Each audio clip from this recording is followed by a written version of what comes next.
Ladies and gentlemen, this is the Footy Travellers Podcast.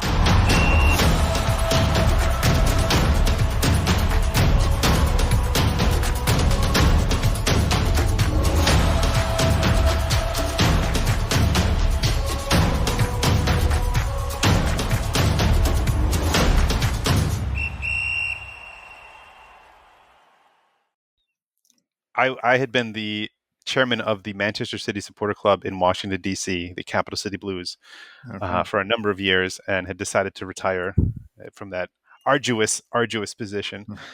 And it's a lot of work. I won't ask you how much that pays, but it doesn't pay anything. Pay sucks. It's like volunteering. But it's one of the largest supporters clubs in the country now, and I'm very proud of that. They've done great work in my absence. But I was retiring, and my honeymoon was coming up, and we picked Seychelles, and we saw that Etihad Airways flew to Seychelles from DC. And so I reached out to City, and I was like, hey, I'm a big City supporter. Love what you do. My wife and I, or my fiance and I, are going to Seychelles. We saw that Etihad is flying there. We'd love to fly on Etihad. Wondering if there's like a discount code, free towel, pillow, like just like, you know, from City supporter to City supporter. What do you say? You got anything? I'll take anything not to feel cramped and squished for however many hours that flight is. Yeah. And they basically said, oh, okay, don't call us, we'll call you. Great. Mm-hmm. And over the course of many months, they would sort of like reach out and be like, hey, you still doing this? I'm like, yes, I'm still getting married. I'm still having a honeymoon. Like, don't get cold feet, bro. Yeah. And I'm like, okay. It's like the weirdest best man ever. Yeah.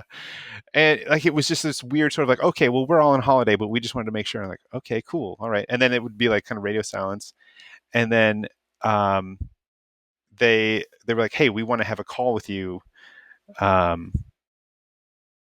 And it sounded kind of important. I was like, oh, okay, cool. So they set up this call with a bunch of really important people, and they were like, we want to invite you to New York. This was during their like preseason tournament, to New York City to watch City play. You'll want for nothing. You will be in a box. You'll be our guest VIP. What do you say? And I was like, that sounds amazing, but I'm going to a wedding in Kenya when that's going on. Of course you are. I know. And they were like, oh, okay, well, all right. And then the call just sort of ended. Oh, wow. And I was Have fun in Kenya. Shit. Like, well, that was my chance. Like, okay, whatever. But how good of a friend am I to this Kenyan friend? Very good friend. Yeah. And so it was like, okay, well, that happened. Fast forward a little bit, and Liz and I are running late to a match, a watch party at Lucky Bar in DC. And we walk in, and the lights are all off, and it's rather quiet. And all of a sudden, everyone yells, surprise, and the lights come on, and the club's all there, and there are people in Etihad Airways uniforms standing there, and it's like, what is happening? There were people with like TV cameras there. Whoa. And they were like, hey, here's a letter from Vincent Kompany congratulating you on your retirement. And I was like, oh my God, what's happening right now? And they're like, okay, sit down because we want to have you watch this video. And I mean, it was like Bernardo Silva is just like, hey, Matthew and Liz, wanted to wish you congratulations on your wedding. And then Leroy Sané burns me because he's like, after 7 years, he finally put a ring on it. And I was like, thanks, Leroy. Appreciate it. Yeah. Was he sold the next year? Yeah. But so they basically presented Liz and I with 2 business class tickets to Seychelles. Whoa. Right then and there, like a big sort of cardboard airplane ticket. Right. And we were like, oh my God, this is amazing. Like, thank you. And we had to do some little promo shoot for them. And then when we actually got to Seychelles, by the way, if you can fly business class on Etihad or Etihad Airways, it's supposed to be one of the best in the world. Yeah. Yeah. we got to this resort, which was also part of the deal, because they were like, we're going to give you a little discount on one of our like Etihad travel resorts. And I bought like a little villa, like the tiniest one, you know. And you didn't know that this was coming, right? So you obviously did all the proper planning for your honeymoon. Right. And my budget was pretty small. Yeah. And I was like, this is great, but also like, I can't afford these bigger ones. I appreciate you showing them to me, but like, we're going to just use this little villa over here. Yeah.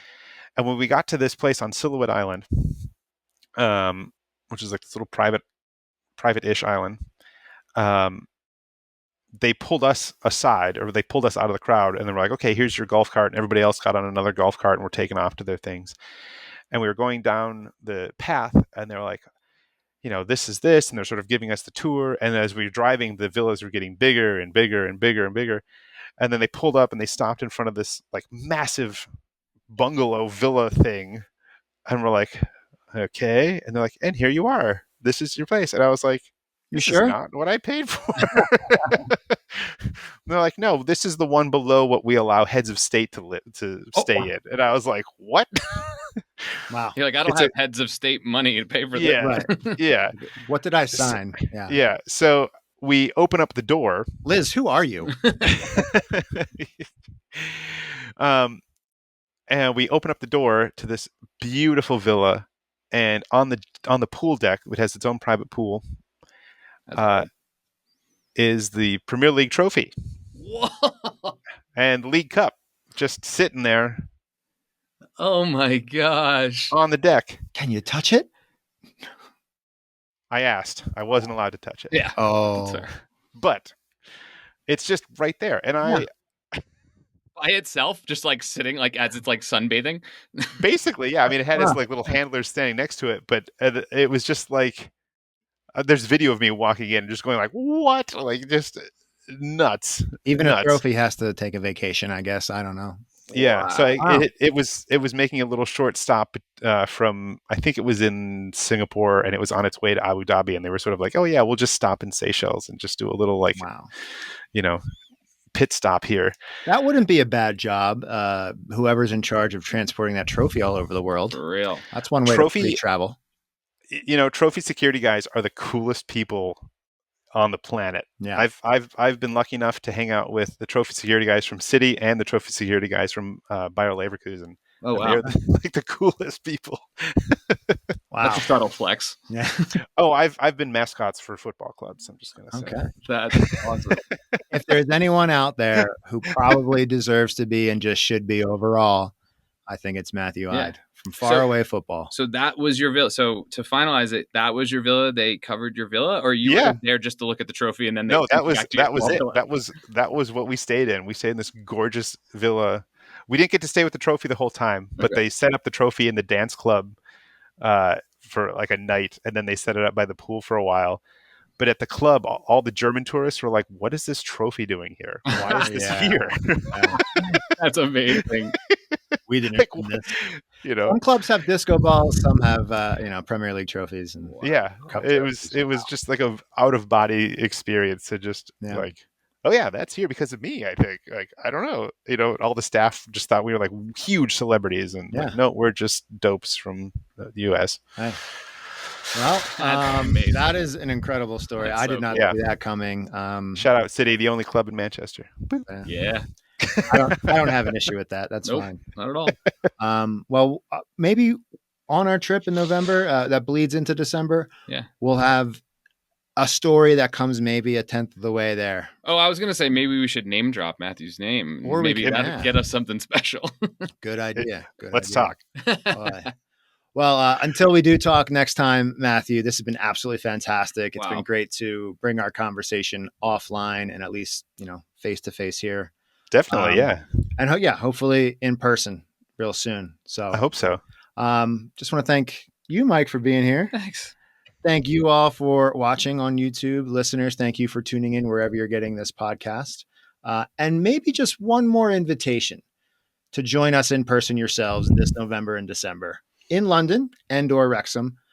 You can sign up for the wait list for our upcoming trip and be, again, one of those first people to hear about the next one as soon as it drops go to footytravelers.com. If you can't get off the wait list for that trip, you'll at least have early access for another one, hopefully soon. Maybe Matthew Eide will be there. Who knows? You never know. I think I have I have Thanksgiving with Myra. Yes. We don't want to, not take away from time with Myra. Not a bad second chance. For November.